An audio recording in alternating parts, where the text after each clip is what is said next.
noite, embora noite chuvosa, temos alguns encarnados, muitos desencarnados, mas temos alguns encarnados. Eu hoje achei que eu ia falar só para os desencarnados, mas ainda bem que tem bastante encarnado aqui. E os desencarnados também, que todos nos ouçam. É uma alegria muito grande, eu sempre falo isso, quando a gente faz um estudo, principalmente um estudo do Evangelho segundo o Espiritismo. As mensagens, as lições são tão atuais que nos surpreende. Quando a gente mergulha no Evangelho segundo o Espiritismo, revivendo, trazendo essa mensagem do Cristo através dos ensinamentos, das reflexões dos amigos espirituais, a nossa mente se abre. Então hoje nós vamos fazer o estudo do Evangelho segundo o Espiritismo, capítulo 13, item 17, que fala especificamente sobre a piedade. Era o final da Segunda Guerra Mundial. No ano de 1945, um jovem americano decide se alistar no exército para servir junto com seus amigos, companheiros, porque ele se sentia incomodado, porque via os seus amigos irem para a guerra, vencer, perecer, voltavam muitos com sequelas, outros não voltavam, e ele, se sentindo incomodado por aquela situação, decide se alistar. No entanto, o jovem rapaz era cristão e tinha como lema a não violência. Ele tinha como uma determinação na sua vida, um compromisso, que jamais colocaria a mão numa arma. Quando ele estava em treinamento, junto a um pelotão, ele treinou os exercícios físicos e tal. Na hora de treinar tiro, ele teve que pegar numa arma, mas ele se negou, ele se recusou a colocar as mãos numa arma. O tenente que fazia o treinamento ficou indignado com ele e falou que ele não poderia servir se não pegasse numa arma. Ele não compreendia como ele queria ir para a guerra sem pegar numa arma. Ele falou que ele não podia pegar na arma. Mas então você não vai para a guerra? Não, eu quero ir para a guerra. Mas como é que você vai para a guerra sem pegar na arma? E criou-se um grande embate. E ele, inclusive, foi à corte marcial porque ele não cumpriu com a determinação, com a ordem de seu superior. Mas ele disse que queria ir servir na guerra para salvar vidas. Queria servir como médico. Após a intervenção de um ex-combatente, amigo de seu pai, decidem autorizar esse jovem rapaz a ir para a guerra, servindo como médico, sem pegar numa arma. E ele vai, e na grande batalha sangrenta no Japão, de Okinawa, um lugar de difícil acesso, tinham que escalar uma montanha. Naquele dia, o seu pelotão foi praticamente massacrado. O seu comandante direto dá ordem de retirada dos soldados.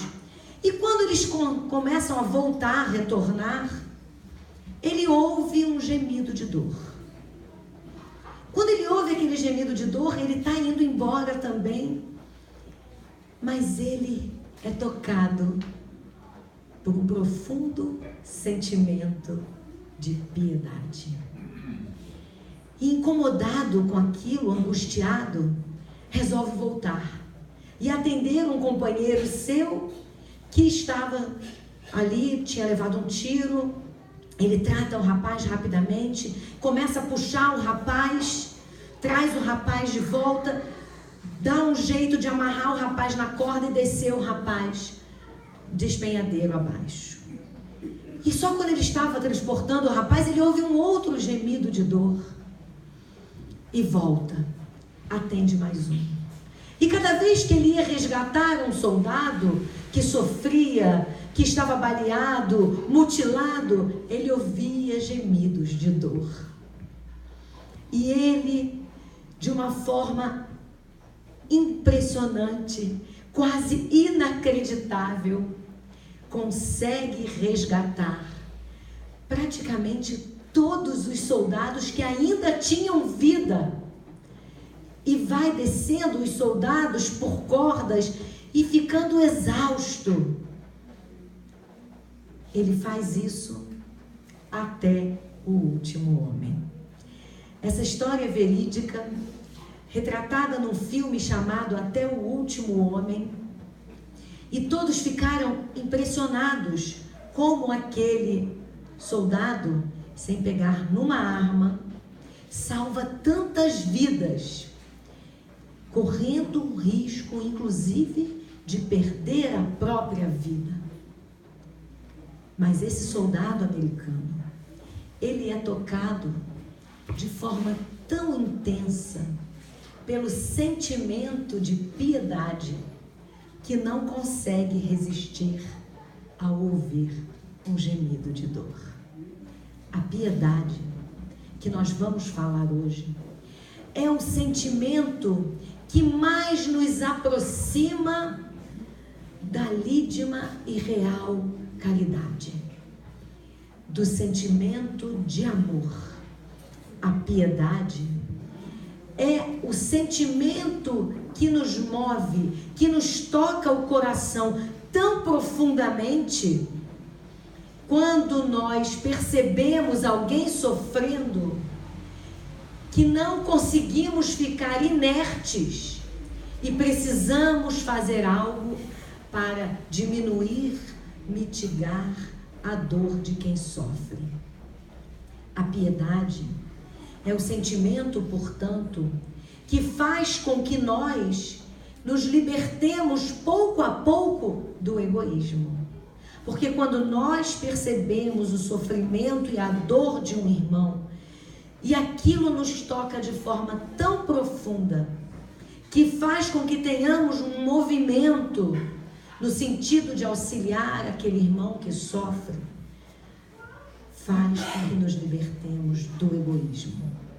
Faz com que nós olhemos para o lado e não apenas para aquele piscinão de ramos que é o nosso umbigo. Eu costumo dizer que o nosso umbigo, às vezes, não é um umbigo, não é uma pocinha, é um piscinão de ramos. Porque a gente só consegue ter olhos para ele, é tão grande. Nós somos o centro das atenções de nossas vidas de forma tão intensa que nós não conseguimos nos sensibilizar muitas vezes pela dor alheia. Mas, Andréia, é tão difícil nós fazermos alguma coisa para ajudar alguém. É tão difícil porque eu não possuo recursos. É tão difícil porque eu não disponho de tempo. É tão complicado porque minha vida é muito atribulada. E nós ainda ouvimos: e os meus problemas, quem vai resolver? E as minhas dores, quem vai mitigar? Os Espíritos nos dizem e nos lembram que quem mais dá é quem mais recebe. Quanto mais nós ajudarmos, mais auxílio receberemos. E lembramos de Emmanuel, que nos diz que devemos fazer o bem primeiro por disciplina e depois faremos por espontaneidade.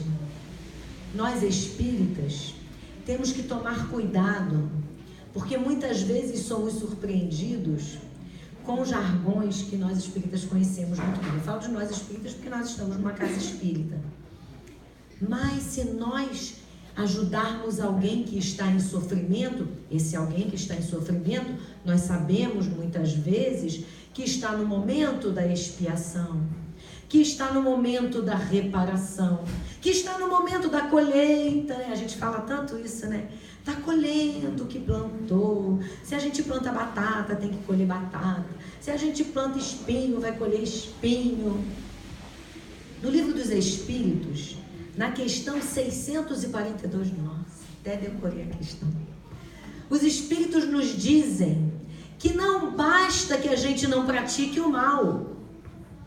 É importante que a gente faça todo o bem que esteja ao nosso alcance, até o limite de nossas forças. Então, fazendo uma analogia, fazendo uma comparação, quando vemos alguém em sofrimento, no momento das suas dores, no momento dos seus ajustes, no momento da reparação, é nossa obrigação ajudar, a mitigar, a diminuir, a aliviar a dor. Vamos nos colocar no lugar dos que sofrem. Quantas vezes nós estamos nos nossos momentos de desafios, nos nossos momentos de dificuldade, e como é bom quando alguém, um amigo, um companheiro, um familiar nos estende a mão, fala para nós palavras de consolo, nos auxilia, nos ampara, nos acolhe. Portanto, quando nós vemos aliviada a nossa dor, nós ficamos muito felizes. E quando é o momento e a hora de vermos aliviadas as dores do nosso próximo, esse momento é agora. Os Espíritos nos dizem que esse sentimento de piedade é uma virtude e já está em nós. Ela já reside no nosso ser imortal, que já foi criado por nós, já foi criado junto conosco. Basta que a gente amplie as possibilidades de agir em favor de alguém. Basta que a gente incentive que qualquer um de nós tenhamos esse sentimento de piedade. O sentimento de piedade nos move à compaixão, à misericórdia. A gente já falou aqui em outra oportunidade, misericórdia é nos colocar na miséria alheia. Misericórdia é nos colocar, sentir a dor do irmão. E a piedade é sentir, não é aquela pena, amor, fala, coitadinho, tadinho, e fica no tadinho. Não é para ficar no tadinho. A piedade é vontade de ajudar, é vontade de aliviar a dor. Seja essa vontade uma ação para enxugar uma lágrima, para dar uma palavra de consolo, para curar uma ferida, para aliviar, levar para o que for, mas para aliviar a dor daqueles que sofrem. O mundo, a terra está repleta de sofredores. Lá fora? Claro que não. Aqui dentro. Os sofredores da terra somos nós, espíritos imperfeitos, endividados, a caminho das nossas evoluções, do nosso progresso espiritual. Portanto, quando nós olharmos um irmão que sofre, a gente tem que olhar para a nossa vida. Perceber que hoje meu irmão sofre por algum motivo, amanhã poderia ser eu. Os espíritos são danados, né? Porque os espíritos dizem para Kardec, nesse item, que se nós não somos tocados pelo sentimento de piedade de forma tão intensa a ponto de nos movimentarmos de fato para aliviar as dores, um dia a dor baterá na nossa porta. E nós queremos ter as nossas dores aliviadas. Parece até que os espíritos são vingativos, mas nós sabemos que a dor é um caminho quando nós não escolhemos o amor. Porque Jesus asseverou para nós: o amor cobre a multidão de pecados. Nossos atos de amor aliviam as dores e diminuem as nossas necessidades de resgate das nossas faltas pela dor. Porque nós podemos reparar e resgatar pelo amor. Mas é difícil amar. É tão difícil amar como a gente vê o amor de Jesus, como a gente vê o amor... A gente fala de Jesus, né? Então vamos botar mais perto da gente. Como a gente vê o amor de Maria Angélica, o amor dos nossos benfeitores espirituais. Mas eles já passaram pelo mesmo caminho que nós estamos passando. Eles já trilharam as mesmas estradas, as mesmas veredas. Eles já passaram pelas suas experiências dolorosas, evolutivas, pelos seus equívocos, pelos seus tropeços. Então vamos aprender com eles que é possível, que amanhã estaremos lá na mesma posição, na mesma situação.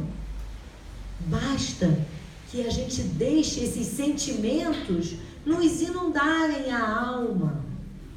Quando nós estendemos as mãos para auxiliar alguém, somos movidos pela piedade fraternal. Nós estamos ampliando as nossas possibilidades de amor. Nós estamos ampliando as nossas possibilidades de fraternidade, de solidariedade.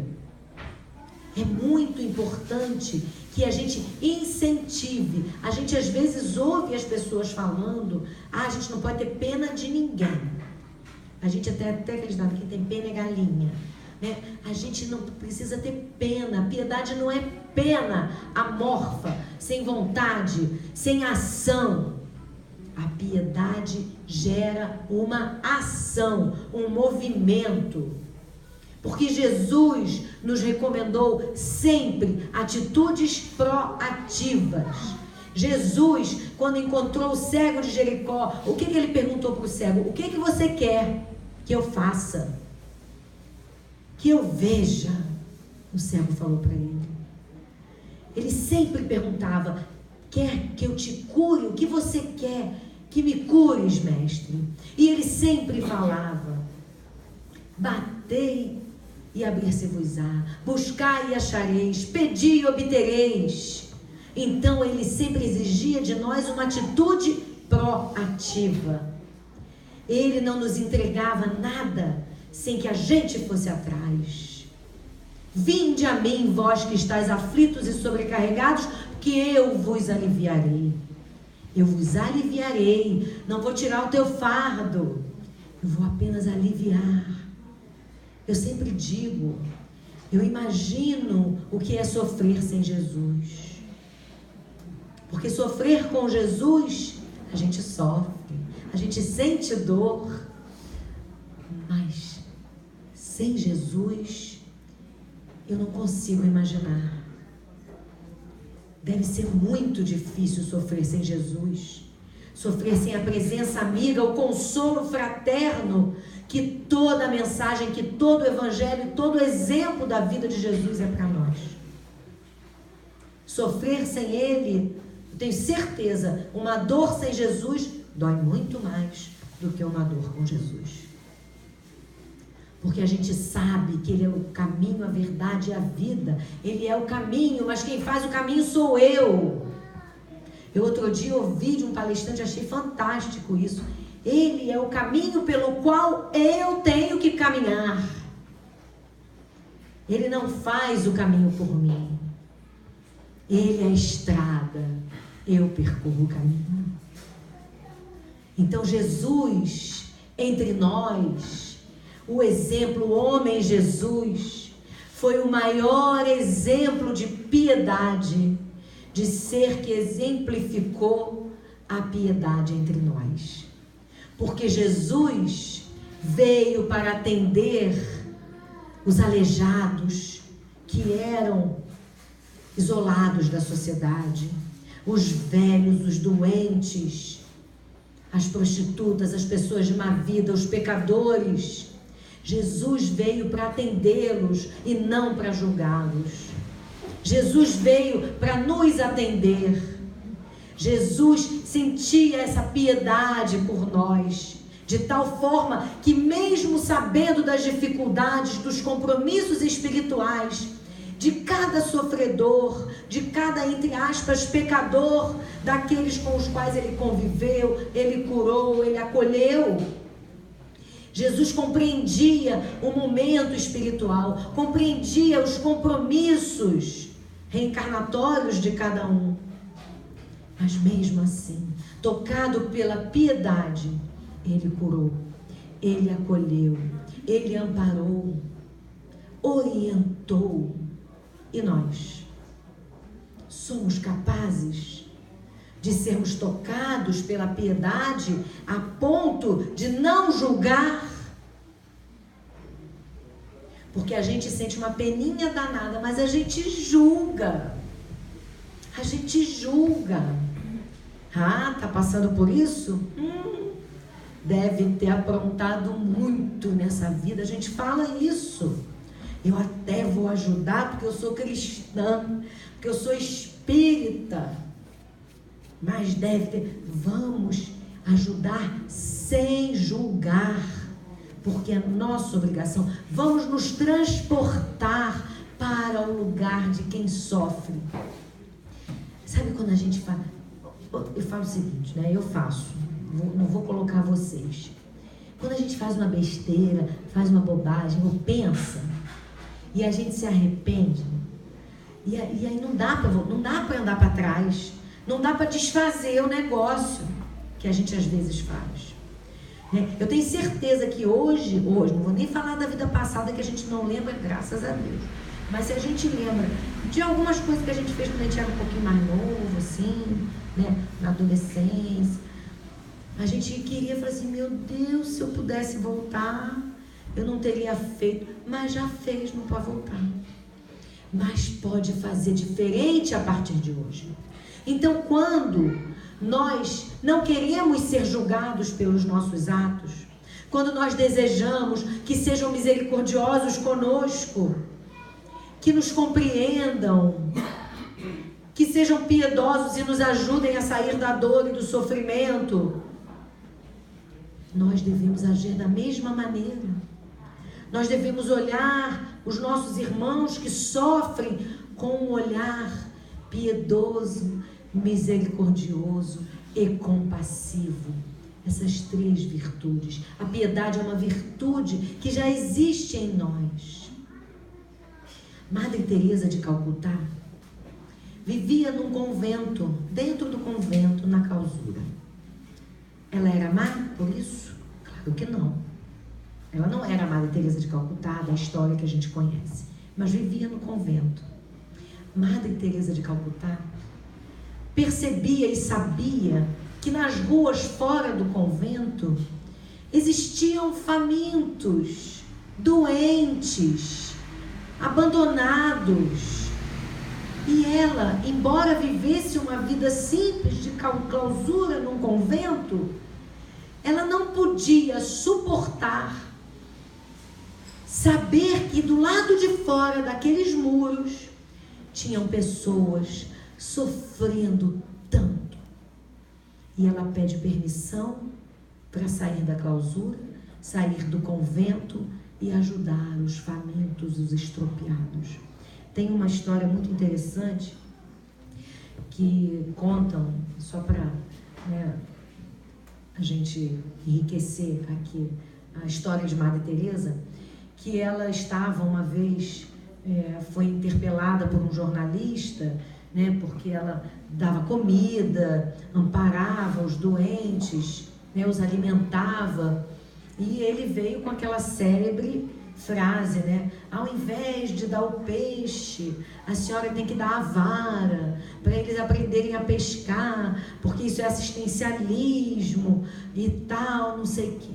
Aí diz que ela falou, ela era uma pessoa extremamente inteligente, e ela virou para o jornalista e falou assim, olha, os meus doentes, eles estão tão fracos, que se eu der a vara na mão deles, eles quebram, eles caem, eles não têm força para segurar a vara.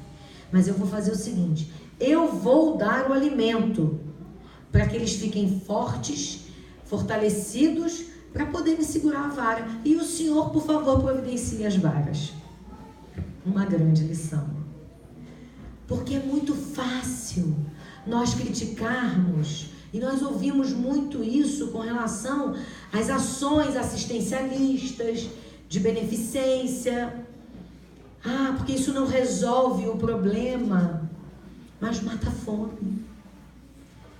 Deixa a pessoa mais quentinha quando a gente dá um casaquinho, uma meinha. Então que a gente faça a nossa parte, porque é muito duro a gente ver alguém sofrendo. E como Jesus fez conosco, como Jesus nos amparou, como Jesus nos acolheu, como Jesus nos curou, que a gente estenda as nossas mãos a exemplo desse soldado, que tocado de um sentimento de piedade, não pensou até mesmo em cuidar da sua própria sobrevivência, porque ele se colocou num risco muito profundo. É claro que nós não vamos nos colocar nesse risco, porque nós ainda não estamos provavelmente nesse estágio de desprendimento. Mas a gente pode fazer alguma coisa. A gente sempre pode ajudar um pouco mais. A gente pode compreender que aqueles que sofrem, aqueles que sentem dores, aqueles que estão nos momentos das expiações excruciantes, carregando sua cruz, eles necessitam de ajuda. E a nós cabe fazer, como é um dos itens desse capítulo, o óbolo da viúva, a doação da viúva. O que é o óbolo da viúva? Nessa passagem, Jesus está no templo e existiam jarros enormes chamados gasofiláceos. E as pessoas entravam no templo para fazer as suas doações. E esses jarros, eles eram de cobre. Então, quando jogavam as moedas, fazia barulho. Então, todos percebiam quem doava muito e quem doava pouco. E aí, os homens entravam, botavam aquele monte de moeda, aí fazia aquele barulhão. Aí eu imagino a gente, né? Na casa espírita. Aí entrou uma viúva. Ela chegou e jogou lá 2 moedinhas. Plim, plim. E 2 barulhinhos só. Aí o povo que estava no templo, né, já virou e falou, Jesus estava lá, assim, olha só, não deu nada, deu quase nada, né? Que egoísta. E Jesus, que conhecia a mulher, e que conhecia aqueles homens que estavam lá, falou, ela deu muito mais do que todos vocês, porque ela deu daquilo que lhe fazia falta. Ela deu algo que iria comprometer o seu sustento. É como se nós tivéssemos 2 quilos de feijão para um mês inteiro e doássemos 1 quilo, e aquele 1 quilo a gente tivesse que dividir para um mês inteiro para a nossa família. Então aquele quilo que a gente doou nos faria falta. Ela fez isso. Então, para nós, é muito simples quando a gente doa aquela roupinha que está sobrando no armário. Olha que a gente tem apego. Eu gosto de falar do apego, né? Nessas horas de doar. Porque nessas horas de doar, a gente pega a roupinha que a gente já usou, que já está batidinha, velhinha. Aquela roupinha que nem cabe, que a gente está guardando para o dia que a gente emagrecer 20 quilos. Aquele apego da batinha que você usou no Réveillon de 1987 com seu namorado, primeiro Réveillon juntos. Doa a batinha, gente. 1987, 2018 não vai caber mais. Pode doar, né? Eu falo, os meninos, a gente vai se guarda aquela boneca. Kikiki, como é que tinha um negócio de boneca? Kikiki, que ria. Doa a boneca, gente. Você não brinca mais de boneca. Aí a pessoa quer guardar a boneca para dar para o neto, para a neta. A neta não vai querer essa boneca. A neta vai querer Baby Alive, vai querer boneca que fala, boneca que vem com tablet. Não vai querer. Doa a boneca. Menino, doa o Falcon. Gente, eu vi outro dia, tem Falcon, gente, para vender. relançar o Falcon. Dou o Falcon. Dou o Falcon, porque tem Falcon para vender. Teu neto não vai precisar do teu Falcon. Então dou o Falcon, dá um Falcon novo, que o Falcon novo é mais legal. Tatuado, braço fechado, é maneiro. Então esse tipo de apego que nós temos que nos desprender e dar, se possível, quando tocados pelo sentimento de piedade, nós vamos dar do que nos é mais caro. Normalmente, o que nos é mais caro é uma preciosidade. É um artigo de luxo que todos nós temos hoje em escassez. É o nosso tempo. Nós temos muito pouco tempo. Às vezes a gente tem dinheiro, a gente tem coisas, a gente tem bens, a gente tem muita coisa para dar. A gente se dispõe a doar, mas a gente não se dispõe a doar-se. Então, como a viúva do gasofilácio, que a gente se jogue por piedade nesse gasofilácio, que a gente se atire nas mãos da caridade, que a gente se empenhe em dar um pouco, muito pouco, disso que somos nós. Às vezes, uma palavra para quem sofre, aquele sorriso, e eu tenho certeza que nós que vamos às vezes ao SOC, aquele sorriso, quando a gente dá um cafezinho, quando a gente dá conversa com os nossos irmãos, para nós não tem valor, é inestimável. Portanto, o júbilo e a recompensa que nós temos é tão grande, porque o Pai sabe que nós estamos dando o que nos é mais caro, que é o nosso tempo, que é o nosso carinho. Mas não vamos economizar a nossa piedade, não vamos economizar, vamos ser perdulários do nosso carinho. Vamos dar e ofertar em abundância, porque o amor, o carinho, quanto mais a gente dá, mais a gente tem abastecido o nosso ser. E não vamos deixar esse carinho armazenado apenas para aqueles que sofrem e estão distantes, e estão no Vista Alegre, no SOC, no Alcides de Castro, estão pelas ruas. Vamos ofertar em abundância esse manancial aos nossos entes queridos, porque às vezes é fácil para nós já conseguimos ir na visita do SOC, cheios de carinho, cheios de boa vontade, e não conseguimos abraçar com carinho o nosso irmão. O nosso irmão, o irmão mesmo, aquele irmão que vive na tua casa, que mora na casa dos seus pais, ou que mora sozinho, e que você brigou a adolescência inteira, e que você acha irresponsável às vezes, o que ele te acha irresponsável.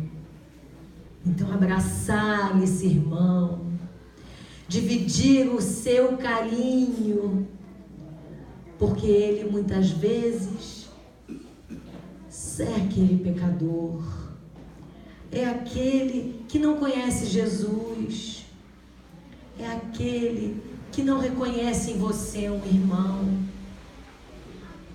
Então, para ele, a gente também tem que ser piedoso. Para esses, a gente tem também que ser como a viúva que colocou as moedas no gasofilácio, daquilo que faz falta do que é difícil fazer. Porque esse é o difícil. Com toda sinceridade, meus irmãos. Fazer uma visita, nós sabemos que às vezes não é fácil para algumas pessoas. Mas para muitos, quando a gente consegue aquele tempinho, a gente vai, se dedica, brinca, abraça, dá carinho, dá atenção, conversa, dá o café, dá o pão, dá o biscoito.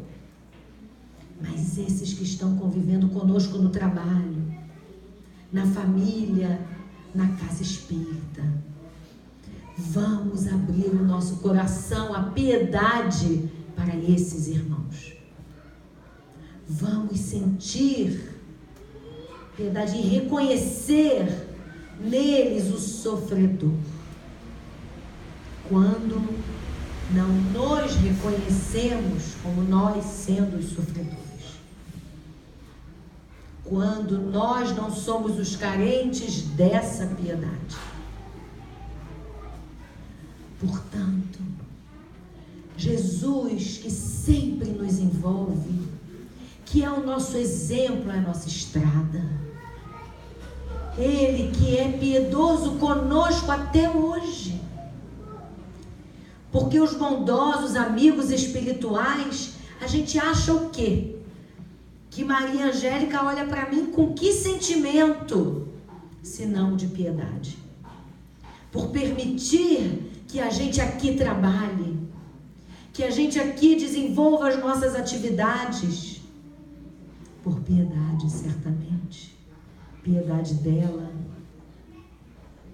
que quer que amanhã eu não sofra mais e nos dá a oportunidade de nos redimir através do trabalho no bem. Porque os nossos espíritos protetores são piedosos conosco. Se não fossem, nos abandonavam à nossa própria sorte. Mas eles nos reconhecem como Jesus reconhecia o momento evolutivo, o momento da dificuldade de cada um. E por isso, tocado por piedade, Ele curou, Ele amparou, Ele acolheu e orientou. Cada um de nós deve ampliar as possibilidades de agir cada vez mais tocados pelo sentimento de piedade. Piedade não é comiseração, é sentimento de ação, de promoção. É sentimento que nos move a compaixão, que nos toca profundamente, de tal forma que assim como Cirineu, que viu Jesus sofrendo porque ele estava ali dilacerado fisicamente, ele não estava sofrendo moralmente carregando a cruz, ele sofria fisicamente, era um homem, tinha apanhado muito, levado muitas chicotadas com flagício, carregando aquela cruz pesada com uma coroa de espinhos sobre a cabeça, caindo em dificuldade. E aquele homem, tocado por piedade pelo justo, levantou e foi auxiliar Jesus a carregar sua cruz. Se Jesus... Imagina a gente, que nós somos orgulhosos. Eu sou, vocês não. Que somos cheios de orgulho. A gente pode imaginar que Jesus, Espírito puro, perfeito, que não tinha dívidas, débitos a resgatar. Quando alguém foi ajudar ele a carregar a cruz, imagina se ele não tivesse deixado. Olha o exemplo de humildade. Exemplo de humildade. Nós, do jeito que nós somos orgulhosos, se a gente estivesse carregando uma cruz, aí viesse alguém ajudar a gente a carregar a cruz, essa cruz é minha, deixa que eu carrego sozinha, eu dou conta, pode deixar. dou conta, afinal de contas, sou dirigente de casa espírita, dou palestra, né? Imagina assim, dou conta, se eu tenho essa cruz, vou carregar sozinha.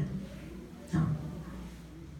Sejamos humildes e aceitemos os sirineus que passarem no nosso caminho para nos ajudar. Que, tocados pela piedade, venham nos ajudar a carregar as nossas cruzes. Portanto, como o soldado que não desistiu, que, tocado pela piedade, resgatou até o último homem, nos limites de suas forças, que nós, tocados por este mesmo sentimento de piedade, fazendo uma análise profunda daqueles que cruzam o nosso caminho, não nos colocando no lugar, retirando o momento das dores alheias, porque muitas vezes nós pensamos assim: se eu for ajudar, eu vou impedir que alguém carregue sua própria cruz, que alguém passe pelos seus momentos de resgate, de reparação, de forma alguma. Todos nós temos a nossa cruz, mas todos nós precisamos dos sirineus. Então, como esse soldado, que a gente não desista, que a gente se esforce até o último homem e ajude cada vez mais e amplifique as nossas possibilidades de amparo e auxílio àqueles que sofrem. Que sejamos profundamente tocados, sim, não tenhamos vergonha disso. Quando nós vemos e assistimos uma tragédia na televisão, pelos meios de comunicação, nós muitas vezes somos tocados pelo sentimento de piedade. Recentemente, os meninos da caverna, eu tenho certeza que todos nós nos sensibilizamos profundamente com isso. E quando nós estamos distantes, como esse caso, nós não podemos fazer nada. Podemos fazer uma prece. Podemos fazer uma prece. Uma prece já é alguma coisa, e na verdade é muita coisa. Quando nós vemos, às vezes, umas tragédias que nos comovem, que nos tocam o coração, o que nós fazemos, a exemplo da época da tragédia do Cuiabá? Nós nos envolvemos, fizemos campanhas de doação. Então nós sempre podemos fazer alguma coisa, mas é preciso deixar que esse sentimento transborde de nossas almas. Para a gente encerrar, os caminhos da paz, o momento de ajudar. Há sempre um momento especial na vida de cada um, momento de reflexão, conduzindo a visão nova, momento de decisão, abrindo novos caminhos, momento de parar na observação serena dos fatos, momento de silenciar em busca da paz. Há, porém, um momento sobre o qual poucos, muito poucos pensam, um momento difícil de ser descoberto e mais difícil ainda de ser vivido, o momento de ajudar. Difícil porque exige que ouçamos atentamente, exige reflexão em torno das circunstâncias, exige silêncio para que o tumulto seja vencido, constituindo-se, portanto, em uma síntese de todos os demais momentos. Ele é transcendente. Para vivê-lo, é necessário reunir boa vontade, compreensão, humildade, amor, e sem esses ingredientes, ele se dilui. Por isso, quando ele surgir, oremos pedindo ao Senhor que nos inspire a palavra, o gesto, a ação. No momento de ajudar, guardemo-nos na tolerância, para que o nosso verbo não fira, nosso gesto não machuque. no momento de ajudar. Meditemos em como gostaríamos que o auxílio nos chegasse ternamente. O Senhor nos ajuda sempre, enviando-nos seus recursos de misericórdia nas asas do silêncio. Seu manto de paz nos aquece contra o frio do desânimo. Na luz de cada alvorecer, revela-nos a doação permanente de seu perdão, lembrando-nos que cada dia que surge é uma oportunidade nova de retificar o caminho. No momento de ajudar, antes de falar, afaga. Antes de agir, compreende. Antes de corrigir, pacifica. Não é difícil ajudar. Basta que imite Jesus. No século passado, nós temos na história Martin Luther King, que no dia da célebre caminhada a Washington, lutando pelos direitos dos afro-americanos, fez um discurso épico, que é conhecido até hoje como o mais belo discurso da história. I have a dream. Eu tenho um sonho. Que Martin Luther King me permita dividir com vocês. Eu tenho um sonho que um dia espíritas, cristãos, evangélicos, muçulmanos, judeus, ateus, materialistas convivam fraternalmente, amorosamente, amistosamente. Eu tenho um sonho que um dia, quando a fome for mitigada da terra, que todos nós possamos nos unir verdadeiramente como irmãos. Eu tenho um sonho que eu nunca mais, e nem nós, joguemos ao lixo restos de comida porque sobrou, estragou, apodreceu nas nossas despensas e geladeiras. Eu tenho um sonho que ninguém sinta frio, fome, sede ou calor demais.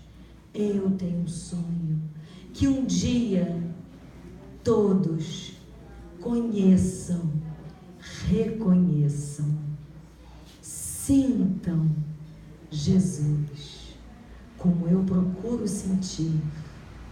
E eu tenho certeza que ainda todos nós sentiremos.